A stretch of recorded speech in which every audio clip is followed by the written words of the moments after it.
Bismillahirrahmanirrahim. Assalamualaikum warahmatullahi wabarakatuh.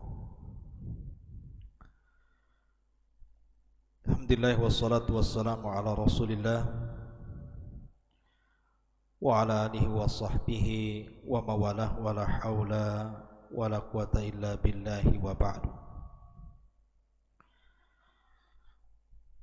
Ma'asyiral muslimin yang dimuliakan Allah Subhanahu wa taala. Alhamdulillah, segala puja dan puji hanya milik Allah Subhanahu wa taala. Salawat dan salam kita aturkan kepada nabi kita, Nabi besar Muhammad sallallahu alaihi wa ala alihi wasallam.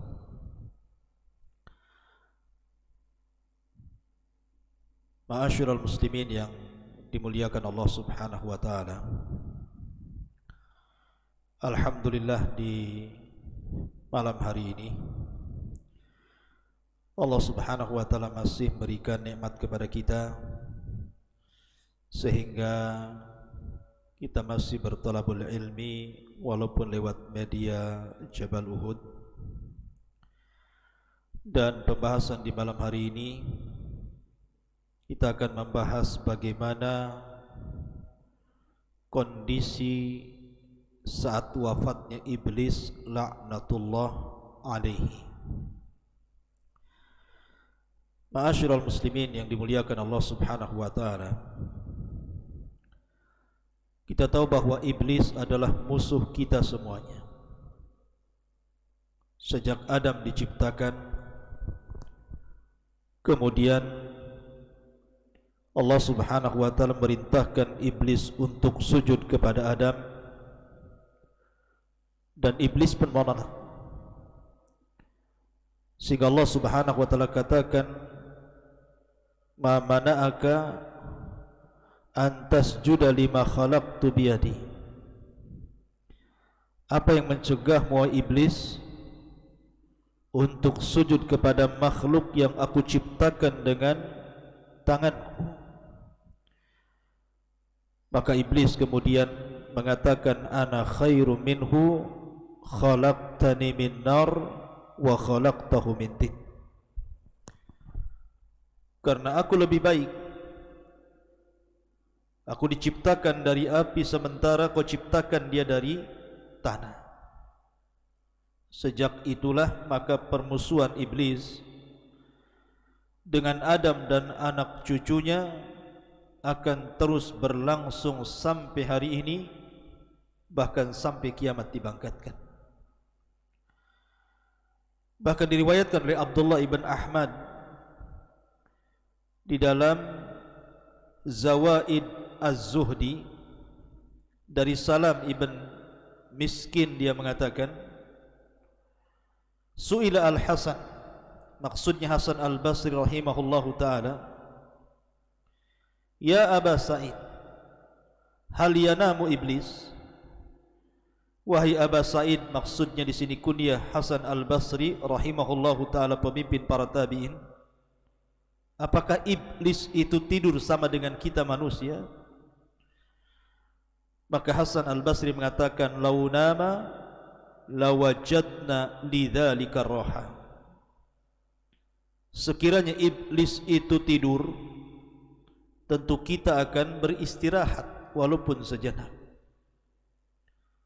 Artinya menurut Hasan al-Basri rahimahullahu ta'ala, bahwa iblis itu tidak tidur. Di antara dalil yang menunjukkan bahwa iblis itu tidak tidur adalah hadis yang dikeluarkan Imam Ahmad dari Jabir ibn Abdullah radhiyallahu an, Nabi sallallahu alaihi wasallam bersabda bahwa singgasana iblis itu berada di tengah lautan, dan iblis setiap hari, bahkan setiap waktu, mengutus sarayahu, tentara-tentaranya, yaftatinuna nas, mereka berusaha memfitnah manusia, fa'adhamuhum indahu manzilatan a'dhamuhum fitnatan linnas. dan pasukan yang dianggap mulia di mata iblis adalah yang paling besar fitnahnya bagi manusia. Maka setiap waktu iblis memanggil tentaranya dan mengatakan, apa yang sudah kau lakukan kepada manusia? Maka pasukannya mengatakan, fa'altu kadza wa kadza, aku sudah melakukan ini dan itu.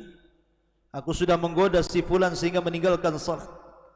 Aku sudah menggoda si fulan sehingga meninggalkan puasa Ramadan. Aku sudah menggoda si fulan sehingga dia tidak haji, dan begitu seterusnya. Tiba-tiba iblis mengatakan, ma sana'ta syai'an, engkau belum melakukan apapun. Tiba-tiba kemudian datang satu tentaranya dan mengatakan, qad farraqtu baina ar-rajuli wa baina imratihi, aku sudah membuat antara suami istri bercerai-berai. Maka tiba-tiba iblis kemudian berdiri mengambil hadiah berupa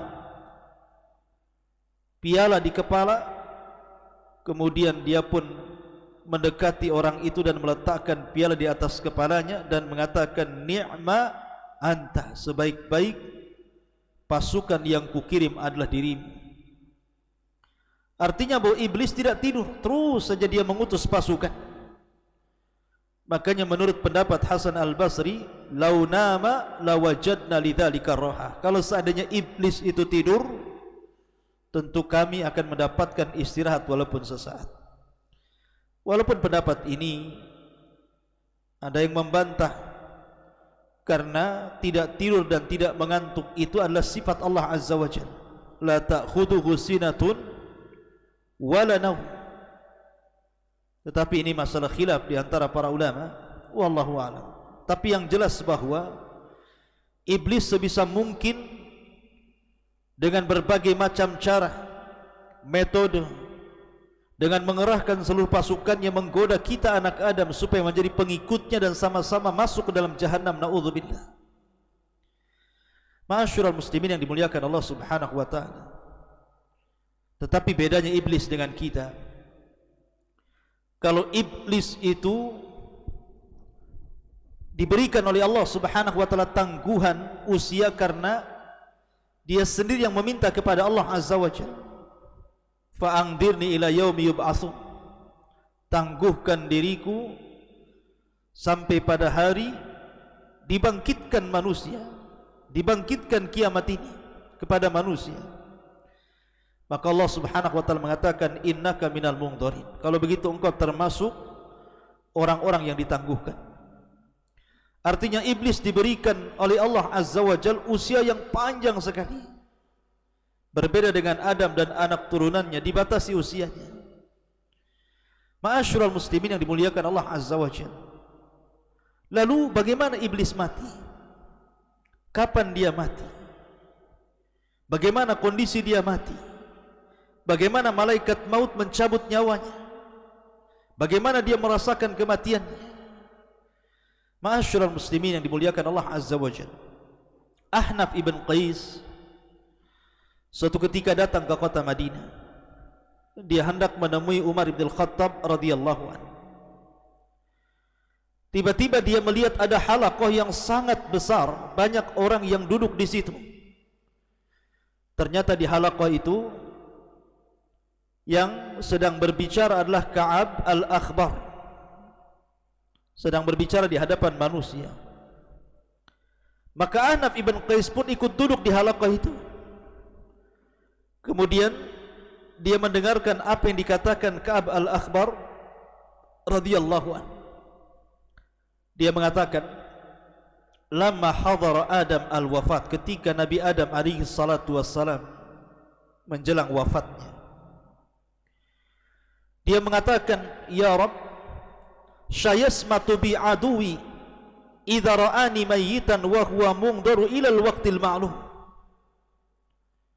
Ya Rabb, tentu musuhku akan senang, akan bahagia apabila dia melihat diriku meninggal dunia sementara ditangguhkan usianya sampai waktu yang ditentukan dirimu. Maka Allah Subhanahu wa taala katakan, ya Adam, innaka turaddu ilal jannah wa yu'akhkharul mal'un ila an-nadhirati liyadhuqa bi'adadil awwalina wal akhirin alamul maut. Wahai Adam, tenang saja, kematianmu engkau akan langsung masuk ke dalam surga. Akan tetapi si mal'un, si iblis itu akan diakhirkan sampai batas waktu agar dia merasakan sakitnya dengan jumlah orang-orang yang pertama dari yang terakhir. Bagaimana orang-orang itu merasakan kematian, itulah yang akan dirasakan iblis. Kemudian Adam mengatakan kepada malakul maut, sifli kaifa tudhikuhul maut, sifatkan kepadaku bagaimana dia merasakan kematian. Falamma wasafahu, ketika malakul maut mensifatkan kepada Adam bagaimana kematiannya, maka Adam mengatakan, Rabbi hasbi hasbi, cukup ya Rabb, cukup ya Rabb. Maka ketika itu manusia yang hadir di halaqah Ka'ab al-Akhbar pun kemudian menangis. Kemudian mereka mengatakan, ya Aba Abdurrahman, hadithna kaifa yadhukul maut. Wahai Aba Abdurrahman, ceritakan kepada kami bagaimana iblis merasakan kematian. Tetapi Ka'ab al-Akhbar enggan untuk menceritakannya, sehingga manusia merengek-rengek kepada al-Akhbar. Ka'ab al-Akhbar ini, ceritakan saja kematiannya kepada kami. Maka dia pun menceritakan dan mengatakan, idza kana akhirud dunya wa qarubatin nafkhah fa idzan nasu qiyamun fi aswaqihim wa hum yatakhasamun wa yattajirun wa yatahaddatsun id bihaddatin azimatun yus'aku fiha nisfu khalaiq fala yafiquna minha miqdara thalathati ayyam wa nisful baqi minan nas tadhalu uquluhum fayabkuna madhushina qiyaman ala arjulihim kal ghanami al fazi'ati hina tarassabuan. Kata beliau, ma'asyiral muslimin yang dimuliakan Allah Azza wa Jalla, ketika dunia sudah berada di akhir-akhir dan tiupan sangkakala sudah dekat dan siap ditiupkan,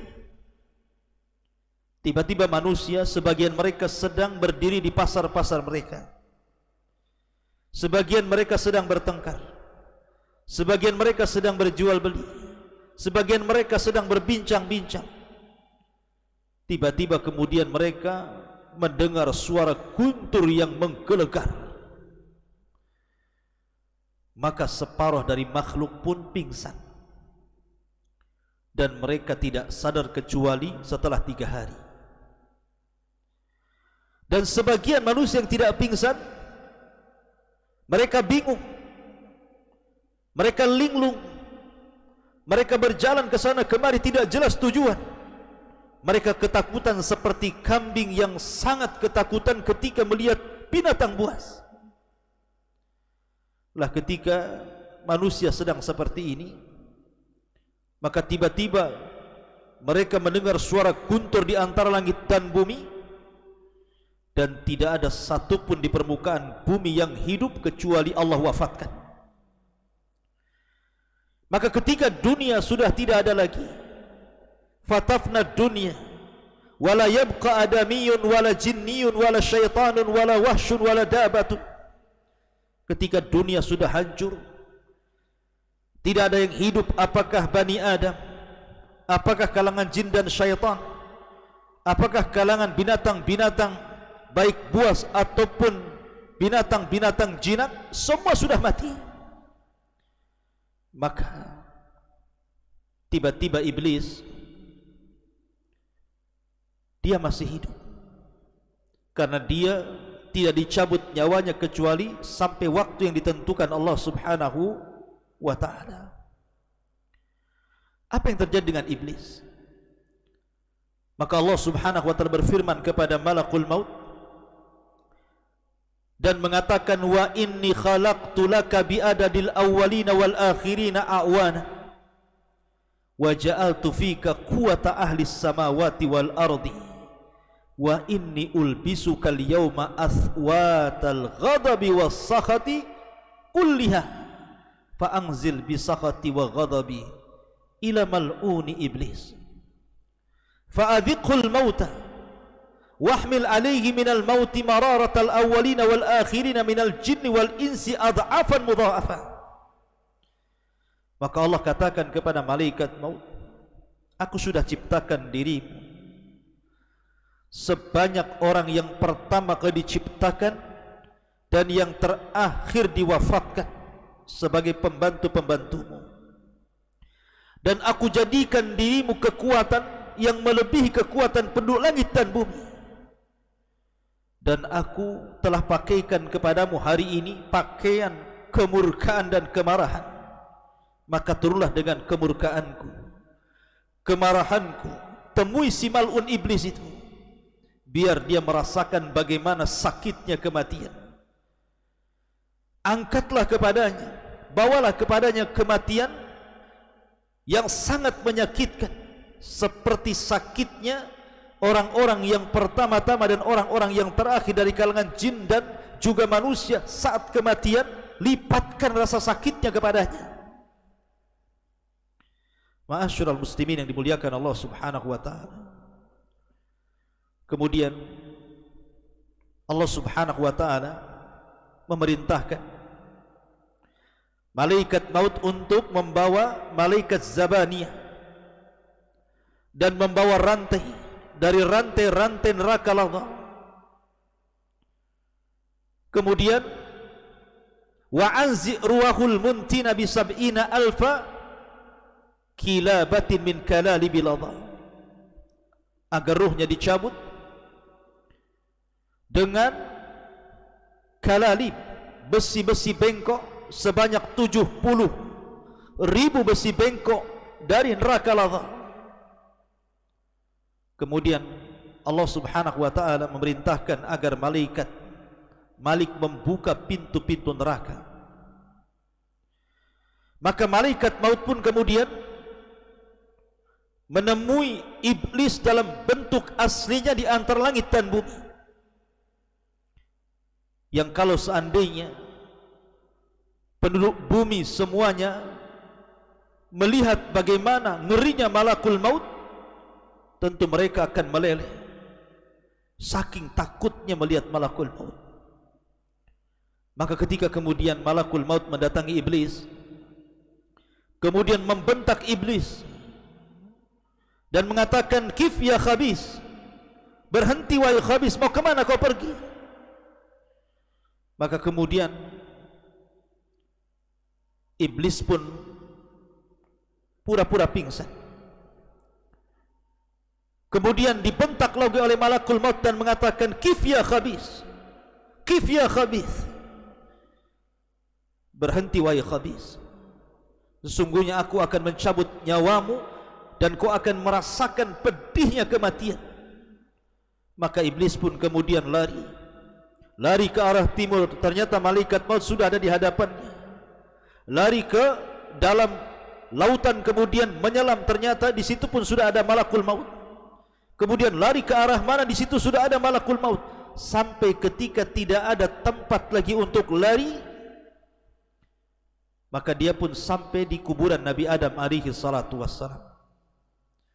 Ketika di depan kuburan Nabi Adam, dia mengatakan, ya Adam, wahai Adam, sebab dirimulah aku terlaknat. Duhai kiranya aku tidak tercipta sebagai iblis. Dia menyesal. Ma'asyiral muslimin yang dimuliakan Allah Subhanahu wa ta'ala. Maka iblis pun mengatakan kepada malakul maut sebelum dicabut nyawanya, wahai malakul maut, sekiranya kau cabut nyawaku, kira-kira minuman apa yang akan kau berikan kepadaku? Maka malakul maut mengatakan, engkau akan meminum dari air neraka ladha. Ma'asyiral muslimin yang dimuliakan Allah Azza wa Jalla, air neraka Saqar, air neraka Jahim, air neraka yang sangat panas berlipat-lipat. Maka mendengar hal itu iblis yatamarra, kemudian berguling-guling di tanah. Kemudian dia pun berteriak lagi, kemudian dia berusaha lari ke arah timur dan barat, ke arah selatan dan utara, tapi tidak ada tempat kecuali ketika dia sampai ke tempat di mana Allah turunkan dia di bumi, maka malaikat maut pun kemudian mencabut nyawanya dan dia merasakan sakit seolah-olah rasa sakit yang dikumpulkan dari setiap sakit manusia jin saat dicabut mulai dari yang pertama hidup sampai yang terakhir mati. Ma'asyiral muslimin yang dimuliakan Allah Subhanahu wa taala, kisah ini terdapat dalam Tanbih Al-Ghafilin bi ahadits sayyidil anbiya'i wal mursalin dari Abi Lais As-Samarqandi Al-Hanafi yang wafat pada tahun 373 Hijriah. Akan tapi riwayat ini riwayat yang tidak ada sanadnya, riwayat yang tidak jelas sanadnya. Boleh jadi ini riwayat Israiliyat karena yang menghabarkanlah Ka'b al-Akhbar, dan Ka'b al-Akhbar ma'ruf dahulunya seorang pendeta yang masuk Islam di zaman Khalifah Umar bin Khattab, sehingga banyak mengkisahkan tentang kisah-kisah Israiliyat. Artinya tidak bisa dijadikan hujah tentang kisah ini, karena para ulama ketika mentafsirkan hadis, mentafsirkan Al-Quran ila yaumil waqtil ma'lum, bahwa iblis itu akan diwafatkan sampai waktu yang ditentukan. Sebagian mereka mengatakan bahwa hari itu adalah hari kebangkitan pada tiupan yang kedua, iblis baru diwafatkan. Ada juga yang mengatakan bahwa yang dimaksud ila yaumil waqtil ma'lum adalah pada tiupan yang pertama, dan ini yang sahih. Dan Allah Subhanahu wa taala serta Nabi sallallahu alaihi wasallam tidak menceritakan bagaimana wafatnya.